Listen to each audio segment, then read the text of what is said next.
ಸೇಡಂ ತಾಲೂಕಿನ ಆಡ್ಕಿ ಗ್ರಾಮದ ವ್ಯಾಪ್ತಿಯಲ್ಲಿ 7 ಹಂದಿಗಳನ್ನು ಹಿಡಿದು ಮಾಂಸಕ್ಕಾಗಿ ಸಾಗಿಸುತ್ತಿದ್ದ ಇಬ್ಬರು ಆರೋಪಿಗಳನ್ನು ಅರಣ್ಯ ಅಧಿಕಾರಿಗಳು ಬಂಧಿಸಿದ್ದಾರೆ. ಕೊಪ್ಪಳ ಜಿಲ್ಲೆಯ ಕುಷ್ಟಗಿಯ ದುರ್ಗಪ್ಪ ಕೋರ್ವಾರ್ ಮತ್ತು ಯಾದಗಿರಿ ಜಿಲ್ಲೆಯ ಸುರಪುರ ತಾಲೂಕಿನ ಕೆಂಬಾವಿಯ ಈರಣ್ಣ ಪರಮಣ್ಣ ಬಂಧಿತ ಆರೋಪಿಗಳು. ಇವರನ್ನು ಸೇಡಂನ ಜೆಎಂಎಫ್ಸಿ ನ್ಯಾಯಾಲಯದ ಮುಂದೆ ಹಾಜರುಪಡಿಸಲಾಗಿದೆ. ನ್ಯಾಯಾಧೀಶರು ಆರೋಪಿಗಳಿಗೆ 15 ದಿನಗಳ ಕಾಲ ನ್ಯಾಯಾಂಗ ಬಂಧನಕ್ಕೆ ಆದೇಶಿಸಿದ್ದಾರೆ ಎಂದು ಅರಣ್ಯ ಅಧಿಕಾರಿಗಳು ತಿಳಿಸಿದ್ದಾರೆ. 7 ಕಾಡು ಹಂದಿಗಳನ್ನು ಸಾಗಿಸುತ್ತಿದ್ದ ಸರಕು ವಾಹನವನ್ನು ಸಹ ವಶಕ್ಕೆ ಪಡೆಯಲಾಗಿದೆ. ಈ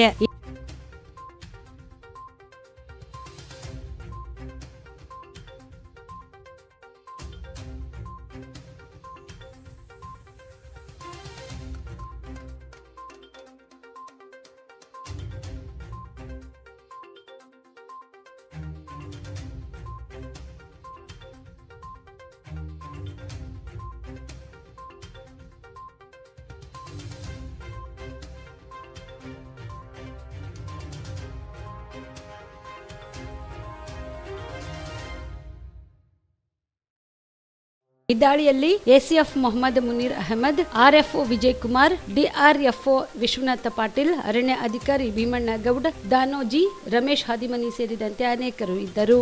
ಬಿಲ್ವಾ ಆಸ್ಪತ್ರೆ ಕಲಬುರಗಿ ಜಿಲ್ಲೆಯ ಪ್ರತಿಷ್ಠಿತ ಆಸ್ಪತ್ರೆಗಳಲ್ಲಿ ಒಂದಾಗಿದೆ. ಖ್ಯಾತ ವೈದ್ಯರಾದ ಡಾಕ್ಟರ್ ರೇಣು ಪ್ರಸಾದ್ ಚಿಕ್ಕಮಠ ಸಾರಥ್ಯದಲ್ಲಿ ಖ್ಯಾತ ಅನುಭವಿ ವೈದ್ಯರಿಂದ ಉತ್ತಮ ಚಿಕಿತ್ಸೆ ನೀಡಲಾಗುತ್ತಿದೆ. ಕಲ್ಯಾಣ ಕರ್ನಾಟಕ ಭಾಗದಲ್ಲಿ ಪ್ರಪ್ರಥಮ ಬಾರಿಗೆ robotic hip and knee replacement ಚಿಕಿತ್ಸೆ ನೀಡುತ್ತಿರುವ ಏಕೈಕ ಆಸ್ಪತ್ರೆ ಬಿಲ್ವಾ ಆಸ್ಪತ್ರೆಯಾಗಿದೆ. ಆಸ್ಪತ್ರೆಯಲ್ಲಿ ಸಿಗುವ ಚಿಕಿತ್ಸೆಗಳು: general surgery, laparoscopy surgery, neuro surgery, orthopaedic surgery, plastic surgery, gastro surgery, aqua surgery, gynaecology surgery, general medicine, paediatric, neuro surgery, cardiology, haematology, endocrinology, ENT ಮತ್ತು ophthal, general physician, urology, nephrology, radiology, dialysis, advance ICU and advance OT setup, ಅತ್ಯಾಧುನಿಕ ಸೌಲಭ್ಯವುಳ್ಳ casualty, 24x7 emergency trauma centre.